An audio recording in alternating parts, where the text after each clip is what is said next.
Okay, I'm deep into the sandwich. Wow. What a mess.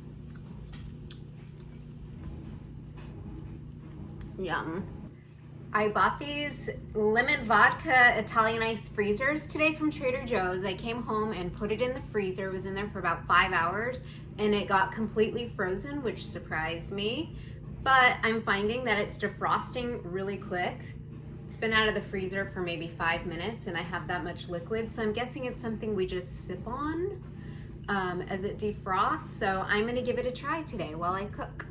Okay, first things first, let's give this sucker a try. This is my first time having this. My husband actually spotted it and I was like, ooh, I gotta have that. I don't even know how to open it. It's got this like weird thing and he's not home right now to help me out. I just spilt it a little bit and I need to make sure I wipe that up really well because I assume there's sugar in it and I've been getting ants, so.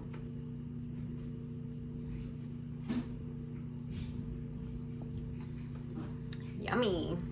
It almost tastes like a little bit of soda, like a lemonade soda, but it's pretty smooth. I think I'm gonna like it. I wonder how many calories. It doesn't say. So today's recipe is something that I'm actually adapting. It's a recipe called slow cooker chicken Philly sandwiches from cooktopcove.com. I just wanted to say that first things first because in my last video, there was somebody that wasn't very happy that I didn't include the recipe. My bad. I have since went back in and included a link to that recipe in the description and I will be sure to do that from here on out. I apologize. So this is what we are attempting, but we're not going to do it in the slow cooker because I don't like slow cookers that much. I use them, but not that much. So the ingredient list consists of very basic ingredients.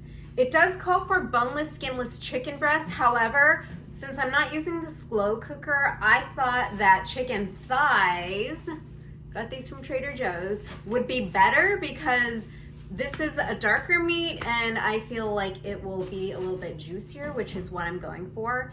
It does call for 2 bell peppers. I'm using 1 large bell pepper because the recipe calls for 2 pounds of chicken. I'm using 1 1/3 pounds. So I don't think I need that much bell pepper. So as you learn how to like just be free in the kitchen, it'll come to you naturally, like how to make adjustments along the way. I'm using 1 medium-sized onion.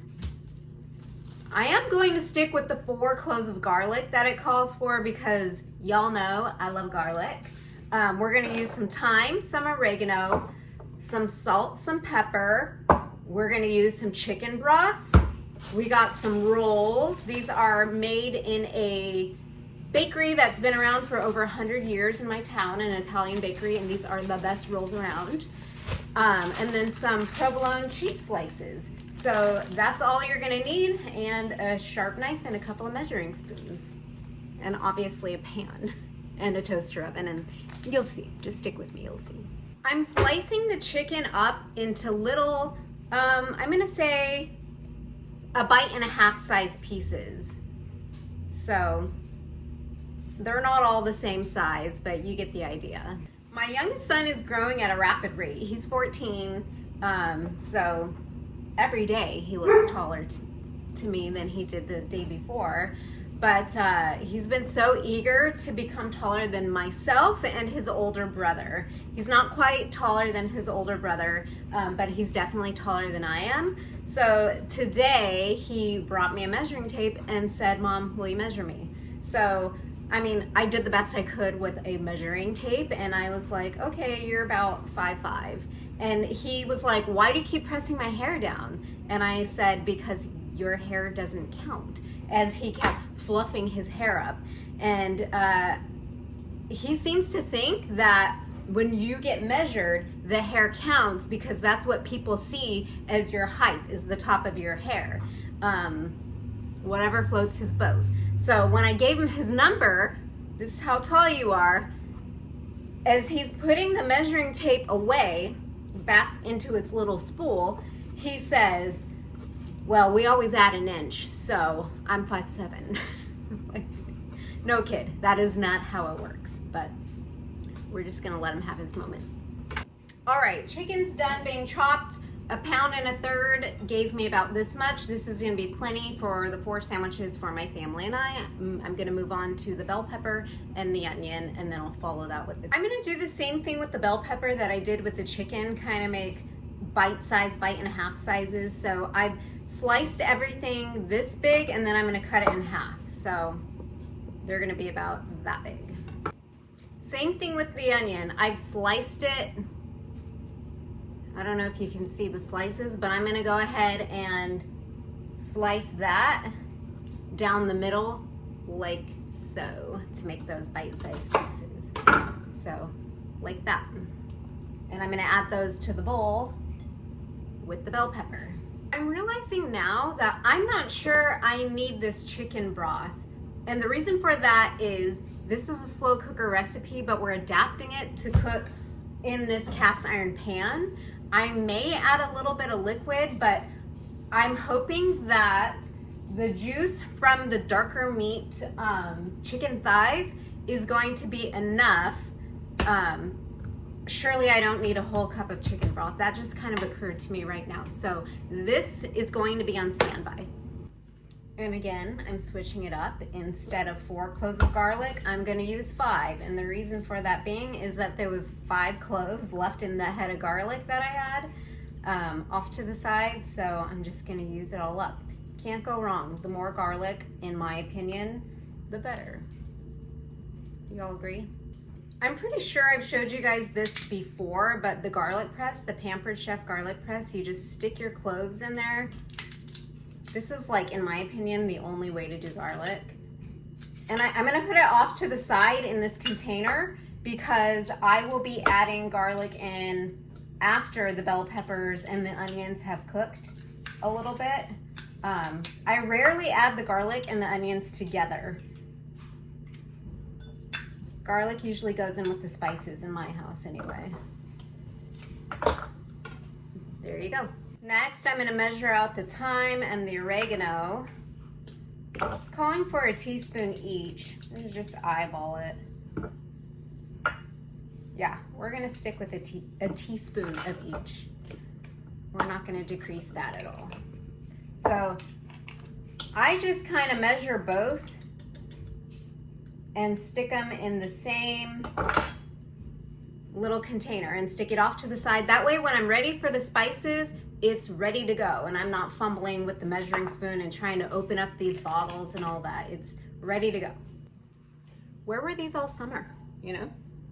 Okay, I got the pan preheated. I'm gonna add some olive oil. I like to be generous.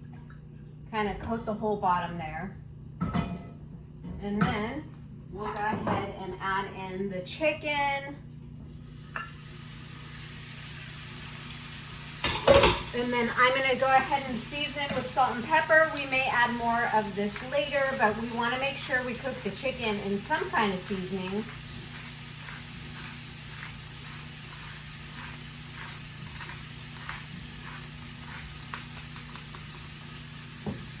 And the salt.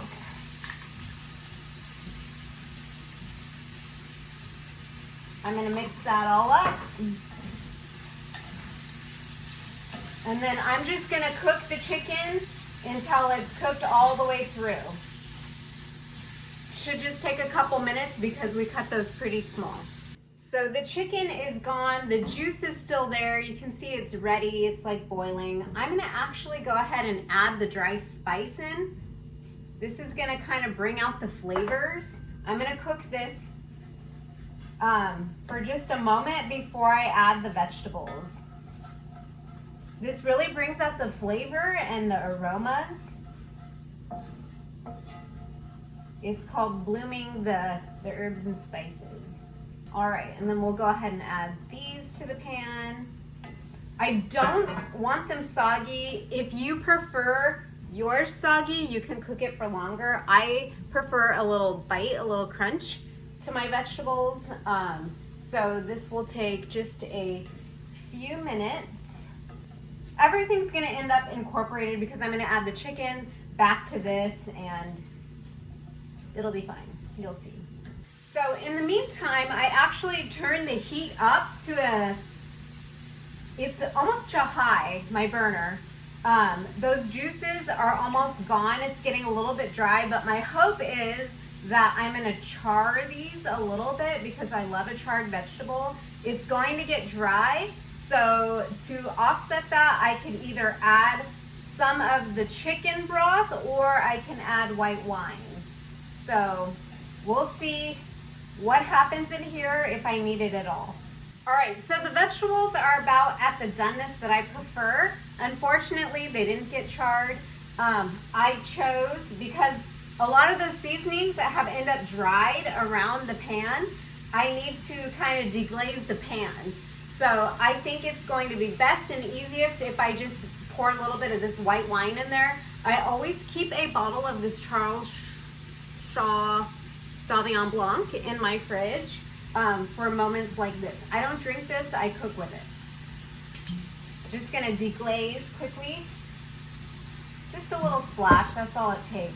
And I'm also, at the same time, going to add the garlic. We can't forget about the garlic.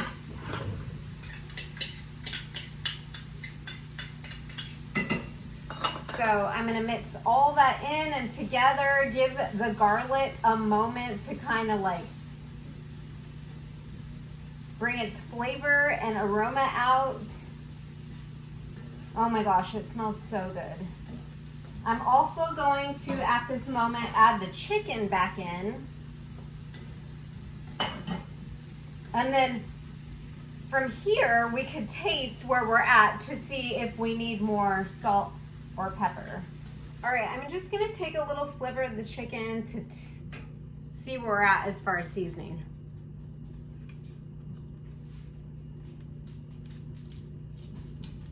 It can go either way. I would prefer a little more salty flavor if this is what I was gonna eat, but remember, we're adding the provolone cheese on top, so I'm going to leave it as is and hope that the cheese adds a little more salt factor. We'll see. Okay, so I have the toaster oven over there preheating. I have it on a broil. I have a cookie sheet here. I'm the only one home right now, so I'm gonna wait to prepare the boys. They're at baseball practice, so when they text me to say they're on their way home, then I'll assemble their sandwiches and stick them in the broiler. But I'm hungry, so I'm gonna go ahead and eat now. I'm just gonna slice this little roll open to make room for all the chicken, bell pepper, onion, garlic goodness, kind of like that. I have a spoon, a slotted, no, it's not slotted, it's just a spoon.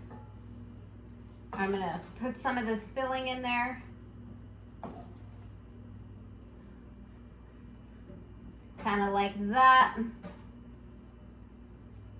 And then we'll get some of this cheese, the provolone. I love provolone, but in my opinion, the stinkier the cheese, the better. I am going to do 2 halves right on top, just like that. I know it doesn't look as pretty as that one that I showed you on the iPad, but this is what it looks like. We're gonna let that finish preheating and then I'll toss it in. Okay, as you will see, I have added a second sandwich to my dish because my oldest son has just come home. He's spent the last 2 days at a music festival. So Friday and Saturday, he was at the music festival. But he's tired and he has worked up an appetite. So I assembled one of these for him and I'm about to pop him in the toaster oven. I don't know how long I'm gonna keep him in there, so I'm gonna keep a really close eye because as you know, the broiler can just like turn on you in 30 seconds. So you literally have to like watch. This is me watching the toaster oven. It's been about 1.5 minutes and I think I'm gonna go ahead and take it out because the cheese is melted and the bread is getting nice and toasty around the edges. It's nice and crunchy, exactly how I wanted it. Everything is melty. So we're gonna let those cool down for just a couple minutes and then I'll give it a bite to see how we did. All right, guys, the moment of truth. Look at how cheesy and yummy that looks. The bread is done perfect, a little bit crispy, but still soft. So let's see how we did.